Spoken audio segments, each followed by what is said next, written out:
Yo, yo, microphone check, make it a microphone check. Give it a microphone, I make it a microphone dead. Don't step to me, newbie, I could truly be moody. I could have played the fucking Grinch in the movies. I've been a part-time shadow cat, part-time. That is not a guy that I would ever want to try to battle rap. Snap, crackle, pop, mind fried to a crisp. Make an MC into a wide-eyed lunatic.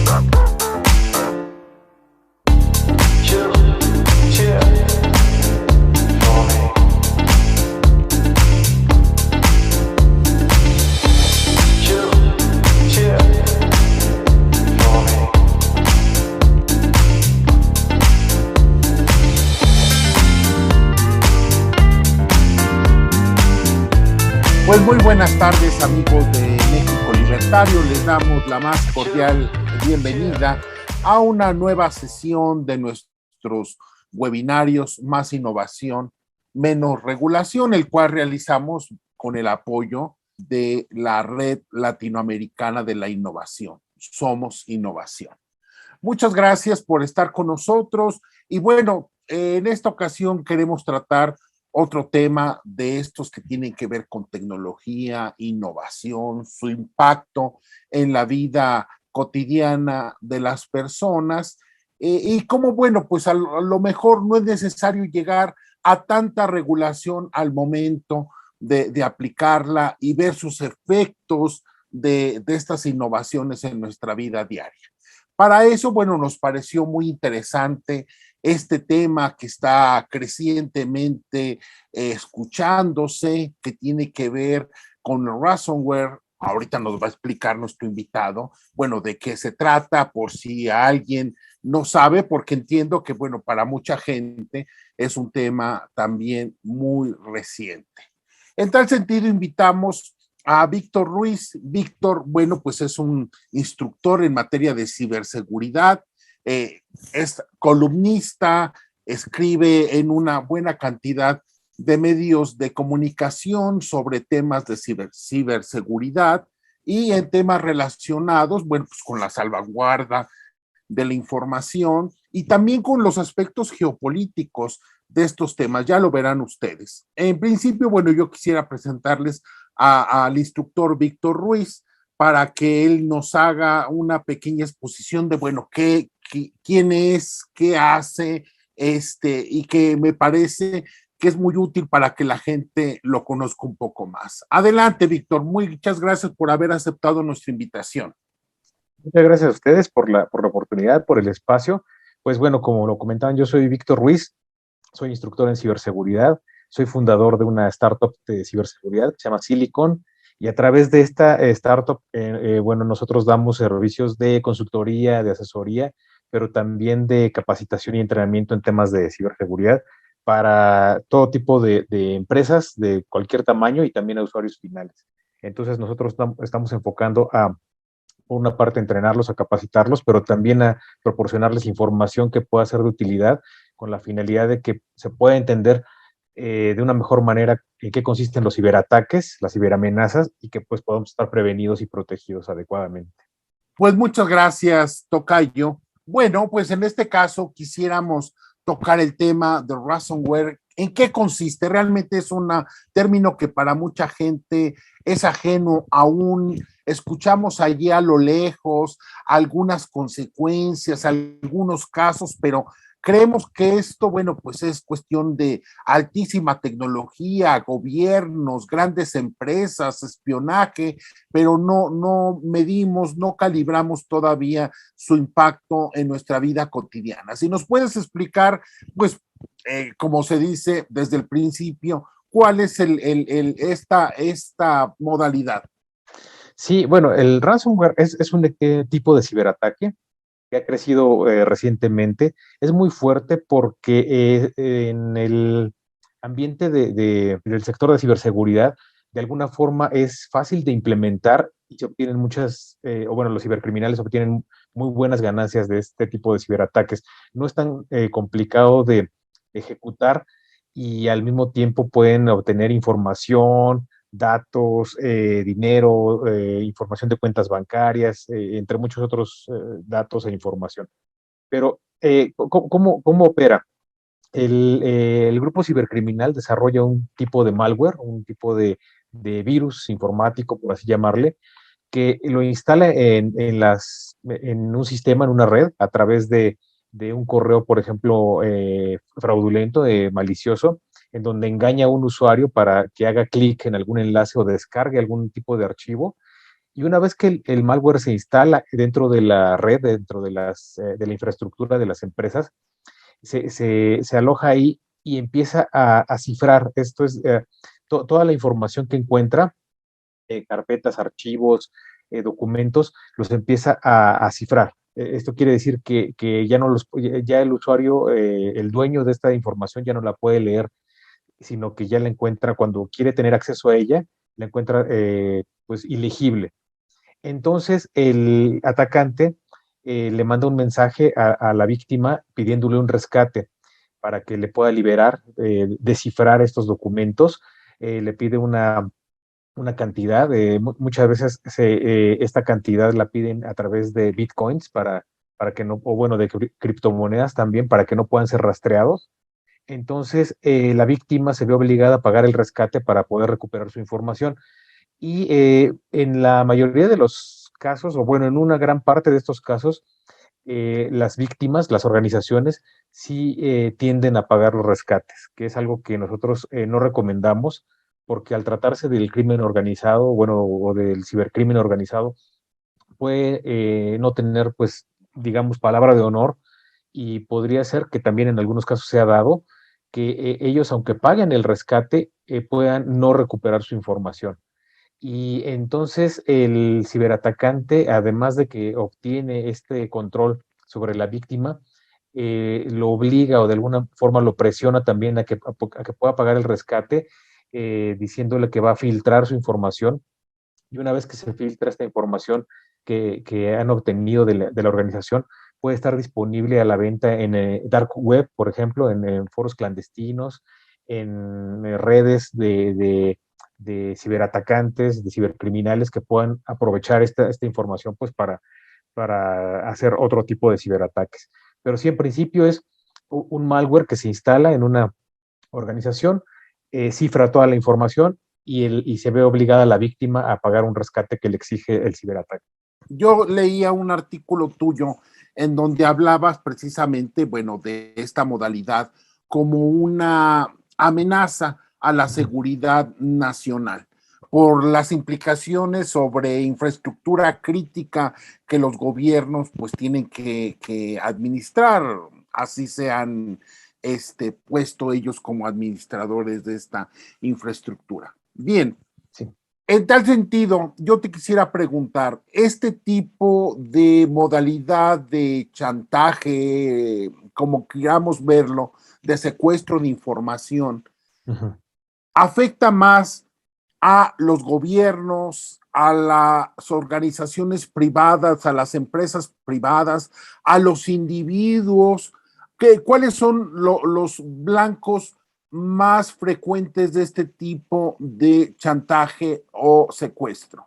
Bueno, este tipo de secuestro de información genera un impacto negativo para cualquier tipo de organización, de gobierno o inclusive los usuarios.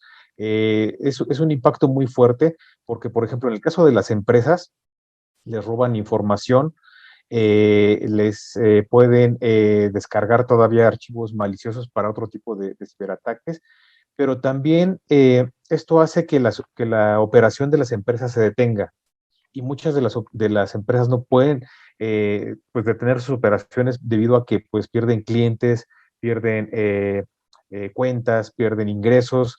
A veces se ha detectado que pueden perder empleados, inclusive la reputación de las empresas se ve muy afectada, especialmente aquellas que ofrecen servicios donde ocupan o utilizan datos personales, por ejemplo, un banco o servicios financieros.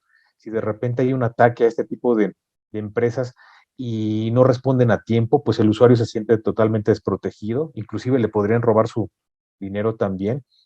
Entonces, esto en organizaciones.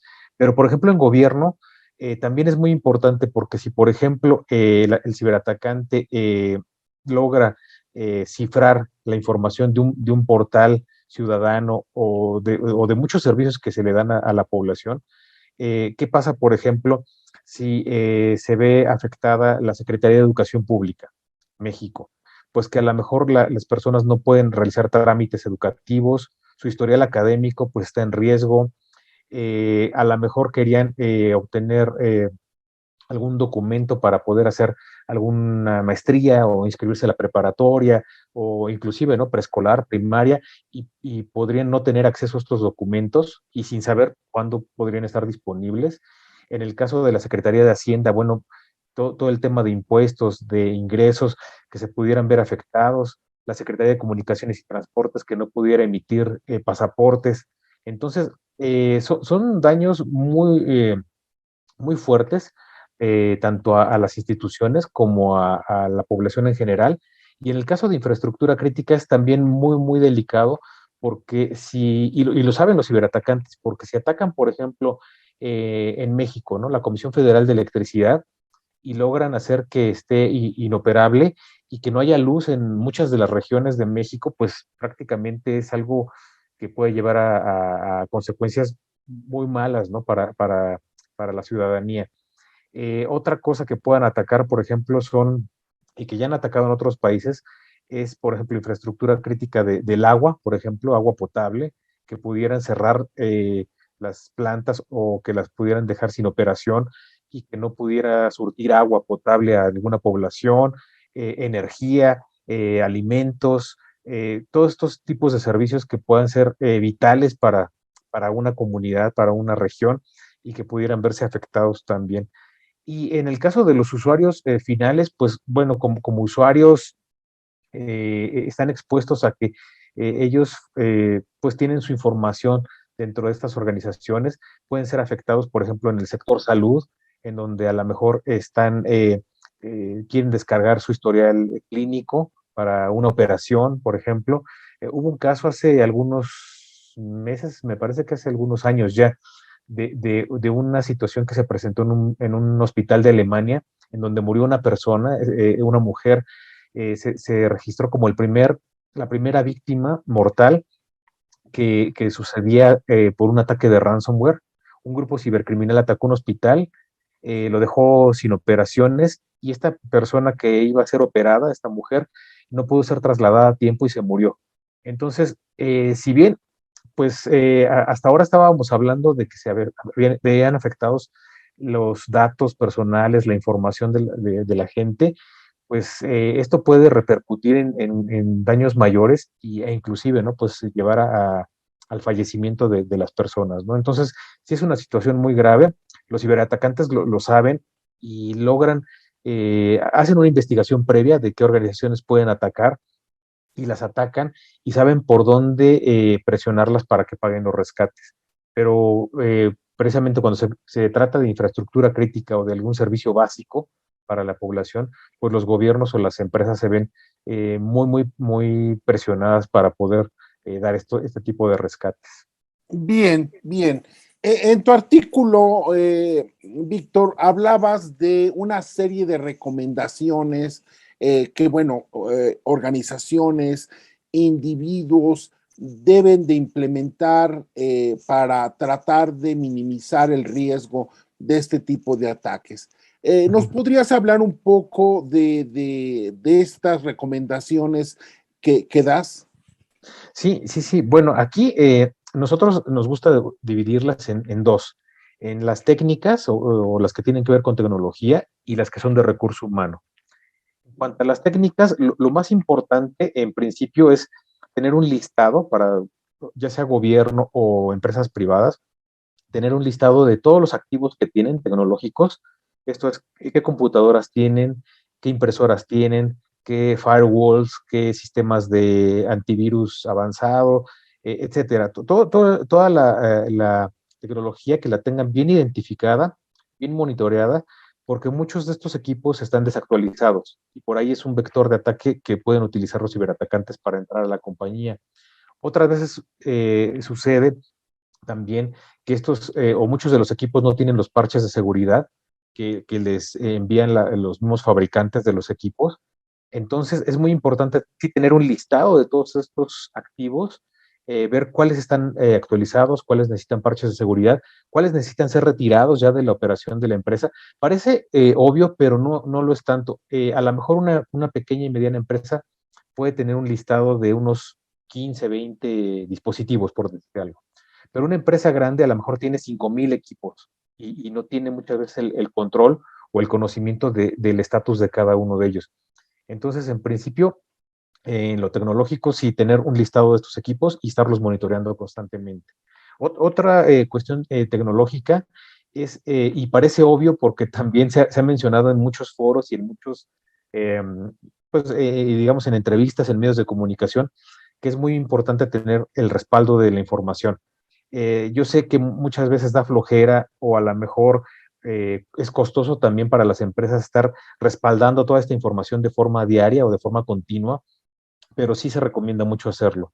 De hecho, hace unos 2 años también, esto le sucedió, por ejemplo, a la empresa Fuji, a la empresa japonesa que fabrica cámaras e impresoras y otro tipo de dispositivos, y ellos al tener un respaldo eh, al día de sus operaciones y de su información, sufrieron un ataque de ransomware y no pagaron nada de rescate. Ellos dijeron al atacante, ¿sabes qué? Nosotros no te vamos a pagar nada porque tenemos toda nuestra información intacta en otro servidor y la reinstalaron y pudieron continuar con sus operaciones. Entonces sí se recomienda que haya un respaldo continuo de la información, esto de parte del área técnica. Y en recursos humanos, en el factor humano, es muy importante que todos los empleados tengan capacitación y entrenamiento para saber reconocer cuando un correo electrónico es falso o algún tipo de mensaje que les indique que deban descargar algún archivo o hacer clic en algún enlace que a lo mejor no conocen. Esto ha sucedido con mucha frecuencia. De hecho, es uno de los principales vectores de ataque de entrada del ransomware para las empresas. Y aquí lo que pasa es que mandan el ciberatacante manda un enlace, manda un correo que aparentemente es real, es fidedigno, pero no es así. Lo disfrazan de tal manera que puede pasar por un servicio de mensajería, un correo del gobierno, un correo del banco o de algún servicio, por ejemplo, de Netflix, de Amazon, de Spotify, en donde le piden al usuario que verifique su información o que haga clic para actualizar su información en algún enlace y cuando le dan clic los remite a un sitio malicioso, se descarga el malware que mencionábamos y entonces esto hace que pues se instale ya en la empresa, ¿no? Entonces, sí muy importante, por una parte, tener en consideración todo lo tecnológico, pero también tener muy, muy bien entrenado a los empleados para que puedan identificar este tipo de mensajes de correos y no le hagan, no den clic o no descarguen ninguna información. Si tienen duda, pueden recurrir, por ejemplo, a su departamento de sistemas y preguntarle antes de descargar cualquier archivo o de dar clic y preguntarle, oye, ¿este correo lo ves bien? ¿Es auténtico? ¿Es seguro? Y el departamento de sistemas debería, o bueno, debe tener la suficiente capacitación y entrenamiento para poder reconocerlos e informar también a los usuarios. Gracias, Víctor. Ahora bien, tú has también venido tratando en las últimas semanas, días, pues también el impacto geopolítico de este tipo de problemas. En tal sentido, bueno, hemos escuchado muchas veces como China, Corea del Norte, ahora Rusia, están implementando, bueno, campañas masivas de ransomware para afectar a sus competidores, a blancos que consideran importantes, robarse información, avances tecnológicos, etcétera. En el caso de estos países, digamos que podrían encontrar allí que son una amenaza geopolítica para empresas, individuos y gobiernos, o el abanico es más grande, hay otros amenazantes también en juego. Bueno, aquí es muy importante sí señalar que, por ejemplo, países como Rusia, como Corea del Norte pero bueno, también Estados Unidos, Alemania, Francia, Inglaterra, Canadá, Australia, son países que tienen una capacidad para mantener un área de inteligencia o dentro de sus áreas militares a través de la cual puedan atacar y defender al país de acuerdo con lo que sus respectivos gobiernos les piden, ¿no? Pero aquí estos países, en este caso, por ejemplo, en lo que está sucediendo con Rusia y con Ucrania, pues Rusia sí tiene una capacidad muy fuerte para afectar a Ucrania. Ha estado lanzando ataques continuos para una hacia los bancos, por ejemplo, para o los servicios financieros, para que todo el sistema económico de Ucrania se vea afectado y la gente se vea en una situación que no está estable, que no puedan retirar dinero, que no puedan hacer transacciones, que se vean imposibilitados económicamente para poder actuar, ¿no? Y esto, cuando una ciudadanía completa, un país completo se ve afectado en sus servicios financieros, económicos, bancarios, pues es algo muy, muy grave porque precisamente no pueden, se les dificulta mucho poder dar el siguiente paso, ¿no? Por ejemplo, comprar boletos para salir del país o comprar boletos para llevar a su familia a otro lugar o a lo mejor adquirir algún tipo de, de bien que les pueda ayudar pues hacer frente a la situación de guerra que puedan estar viviendo. Entonces, como ciberataque es muy fuerte, pero también están atacando de una forma continua a través de algo que se llama denegación de servicio. Están lanzando ataques a sitios de gobierno o también bancarios o de infraestructura crítica, en donde lo que se busca es derribar estos sitios a través lo que ellos hacen es lanzar muchas solicitudes a los sitios.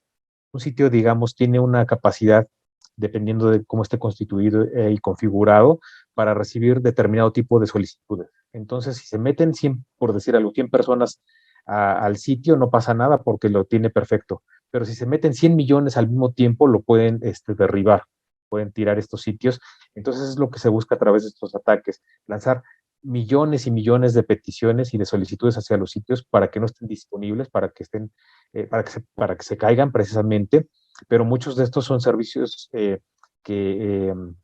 que se dan a la ciudadanía, incluyendo los de medios de comunicación también, para que no puedan informar, para que estén obstruidos, para que la gente no tenga información, para que la gente no pueda tener acceso a algún servicio de gobierno, alguna embajada, algún tipo de trámite, y esto es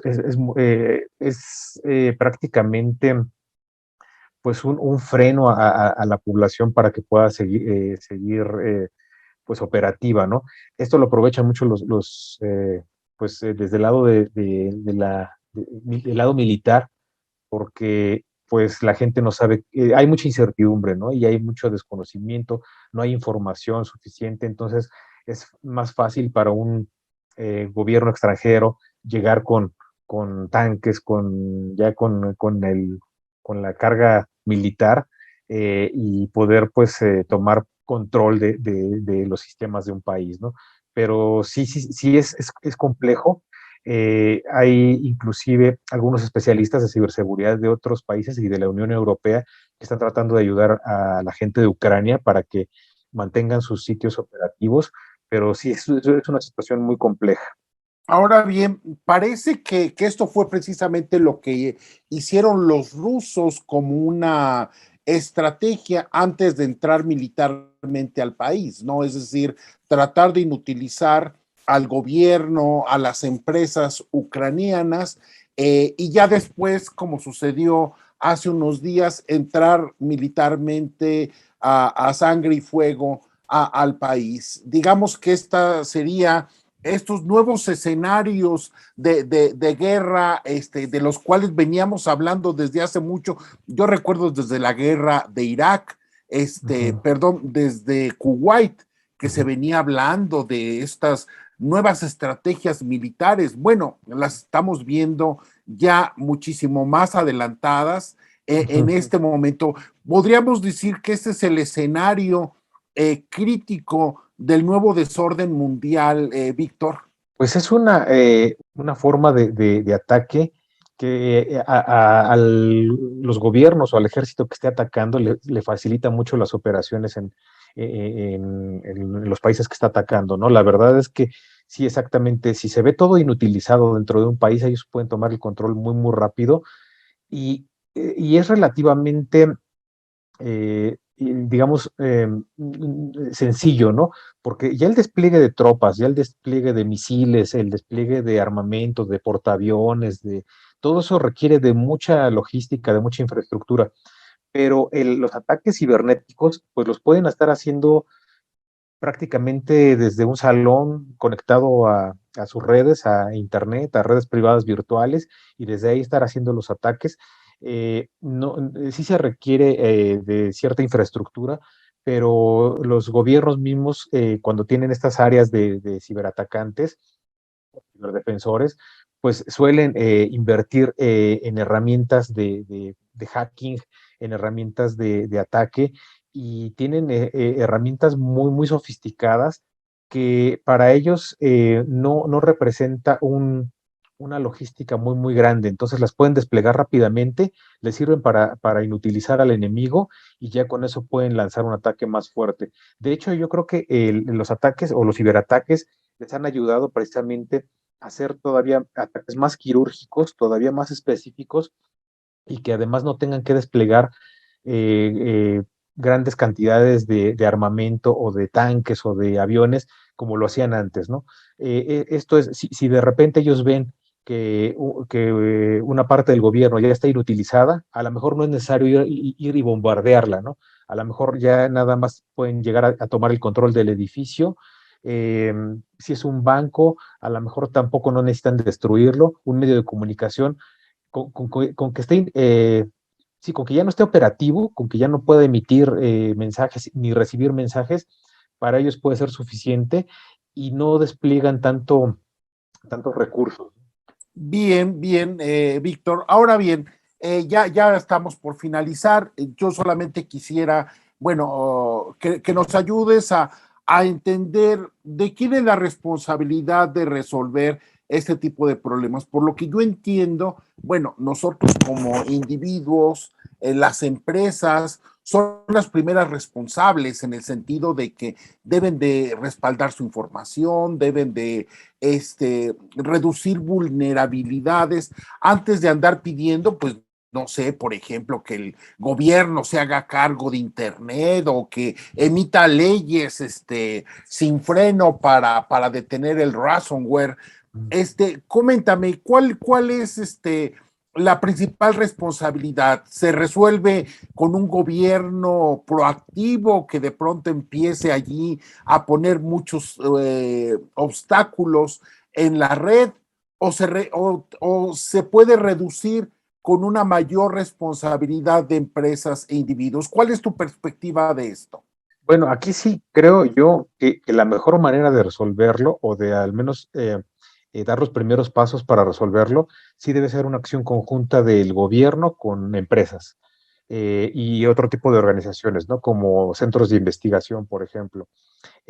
Países como Israel, por ejemplo, son muy fuertes en esto, tienen una infraestructura muy, muy sólida en ciberseguridad. Esto les permite hacer ataques y defenderse muy, muy fuerte porque su base tecnológica y su base de ciberseguridad está conformada por instituciones académicas, por universidades, por centros de investigación, pero al mismo tiempo el gobierno está muy involucrado y también todas las empresas, la iniciativa privada. Entonces, aprovechan todas las patentes, toda la tecnología, todas las herramientas de las empresas, aprovechan todos los recursos económicos y de investigación y desarrollo que pueda hacer el gobierno. Tienen también mucho apoyo de las startups que están generando constantemente ideas e innovación, de los centros tecnológicos, de las universidades también. Entonces es una acción conjunta. Esto ha dado muy buen resultado porque lo que se le va al gobierno lo puede tomar la empresa y lo que se le va a la empresa lo puede tomar una startup y si no un centro de investigación y si no la universidad. Entonces todos en conjunto al crear este tipo de base tecnológica, permite tener una mejor defensa. Esto ha dado, y lo comento porque le ha dado muy buen resultado a Israel. Israel es un país que constantemente está en ese tipo de conflictos. Los atacan mucho, defienden mucho y también atacan y están, pero de una forma, pues, sin respiro, ¿no? Todo el tiempo están trabajando en esto.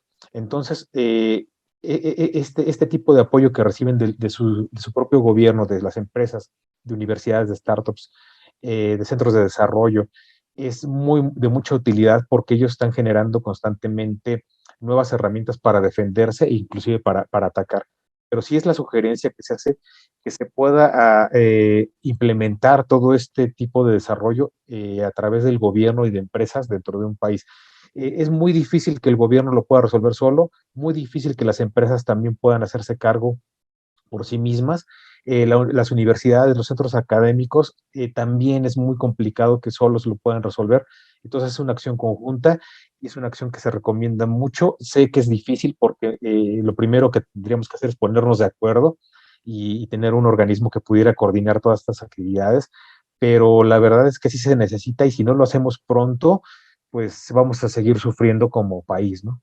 Pero eso no se está haciendo en México, Víctor. ¿Tú, cuál es tu panorama de esta situación en México? ¿El gobierno ha entendido el problema? ¿Las empresas mexicanas, los consumidores mexicanos han entendido la magnitud del problema? En cuanto a las empresas, hay muchas mexicanas y otras extranjeras que tienen operaciones en México que sí lo están entendiendo, sí están capacitando a sus empleados, sí están instalando y monitoreando la tecnología más avanzada. Hay una gran cantidad de empresas que no lo están haciendo, entonces son las que corren mayor riesgo y las primeras que pueden ser afectadas. En cuanto a los usuarios, también ya hay muchos que están tomando conciencia acerca de este problema de recibir correos maliciosos o de ser engañados a través de redes sociales o de mensajes, pero todavía falta mucha concientización en la gente para que pueda entender por dónde puede venir el ataque y estar prevenidos. Y en cuanto al gobierno, la verdad, el gobierno, pues digo, duele decirlo, pero no está tomando cartas en el asunto, no tiene un enfoque en proteger la tecnología, en la investigación, en el desarrollo, en la ciencia, no les interesa mucho y esto es crítico porque pues un gobierno, y lo hemos visto, como lo mencionaba, como Israel o como algunos de los países nórdicos, su desarrollo, su progreso, lo han basado en temas tecnológicos. Entonces, si nosotros como país no estamos poniendo atención en lo que nos da la ciencia y la tecnología, difícilmente vamos a poder salir adelante, vamos a seguir recibiendo muchos ataques y tanto gobierno como las empresas lo van a ser quienes reciban primero el impacto, pero se va a ver muy reflejado en los usuarios. Entonces, es difícil, quizá en este gobierno no lo vamos a ver, sí deberíamos tener o bueno, sí debería tener un plan B el gobierno, pero quizá en los siguientes gobiernos lo podamos desarrollar porque sí se necesita, es algo fundamental que el país debe tener y basar muchas de las estrategias de desarrollo y progreso en el avance tecnológico también. Ahora bien, Víctor, yo no me, yo ya sé que había prometido que era la última pregunta, Está muy bien. pero gracias. Pero a mí me asalta una duda. Y yo sé que no es tu ramo, pero yo quisiera planteártela a ver si nos puedes ayudar a entender un poquito esto. Bueno, el ransomware básicamente, bueno, pues es una actividad criminal de estados, gobiernos, de algunas empresas en el robo de secretos industriales, de hackers que tratan, bueno, pues de hacerse de algún dinerito para, mediante estas tácticas de secuestro, eh, pero, y el crimen organizado en México, el narco, ¿hay alguna incursión de muy poderoso brazo que hay en México del crimen organizado en este tipo de actividades? Perdóname, yo sé que no es tu tema, pero yo quisiera, bueno, si tú conoces algo, porque es bueno ver esto, porque México desgraciadamente se está configurando como uno de esos estados fallidos en donde el crimen organizado pues está allí expectante, si no es que ya ha tomado parte del control del Estado. Sí, bueno, aquí también es importante mencionar que el crimen organizado está pues muy bien organizado, ¿no? Inclusive y desafortunadamente mucho mejor organizado que las autoridades, ¿no? Entonces ellos tienden a coordinarse muy, muy bien, comparten información, comparten recursos. Y aquí en el tema de ciberseguridad, sí, sí hemos visto, sí hemos detectado que cada vez más el crimen organizado, hablando por ejemplo de narcotráfico, sí está viendo qué tácticas, qué herramientas, qué metodologías del cibercrimen le sirven a ellos para lo mismo, para poder inutilizar al enemigo, para poder robarle información, para poder tener acceso a sus archivos. Hablando de autoridades, pero también hablando, por ejemplo, de otros carteles, por ejemplo, o de otros grupos criminales, ¿no?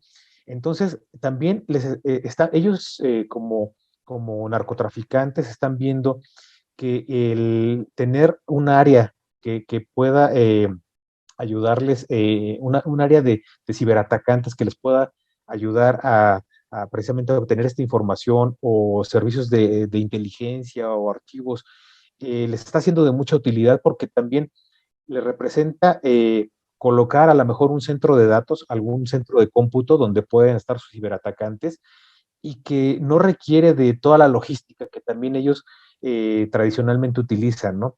El narcotráfico, pues como sabemos, pues requiere de cierta logística para desarrollarse, de armamento, de un ejército, de personas que estén atacando, disparando en las calles, de vendedores, de compradores, de una infraestructura muy, muy grande.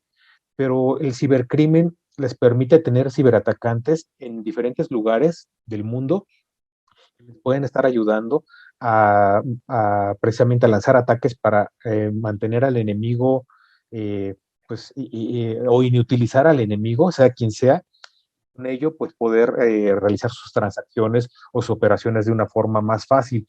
Entonces, si bien no se ha dado todavía, o bueno, más bien, el cibercrimen y el crimen organizado, hablando del narcotráfico, no están todavía fusionados. Sí se han visto ya algunas alianzas, algunos acuerdos que están haciendo entre ellos y que están siendo muy, muy peligrosos porque esto les permite tener un mayor alcance y también lograr un mayor impacto en sus operaciones. Y son cosas que el gobierno, por ejemplo, las autoridades, la misma policía cibernética, no ha podido pues detener o contener porque se está dando sí,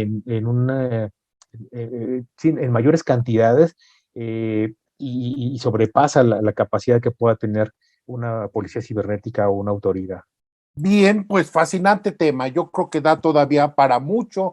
Ojalá en algún otro momento podamos detenernos, analizar, bueno, las derivaciones del tema de Ucrania, que todavía da para mucho, estos ataques de China, Corea,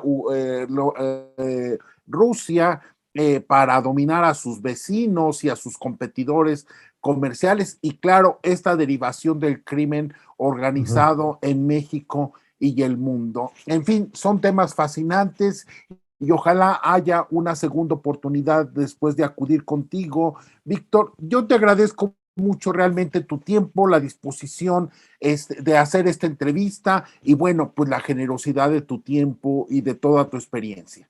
Muchas gracias a ustedes por la oportunidad, por el espacio y para mí es un gusto realmente poder platicar con ustedes, compartir información. Yo estoy a la orden. Si necesitan nuevamente que nos conectemos, con todo gusto cuenten con ello. Muchas gracias, Víctor. A lo mejor algún Twitter Space, no sé, dependiendo de cómo deriven en lo inmediato este tipo de cosas que te estoy comentando, vamos a acudir contigo e implementamos algo. Te agradezco mucho, de verdad, a nombre de México Libertario y de Somos Innovación. Perfecto, muchas gracias a ustedes. Gracias, y bueno, pues yo le doy también las gracias a nuestro público. Les invitamos a seguirnos en nuestras redes sociales, en nuestra página web mexicolibertario.org, y bueno, pues en las diversas actividades presenciales o virtuales que desarrollamos semana a semana como esta. Pues muchas gracias y que tengan ustedes muy buenas tardes.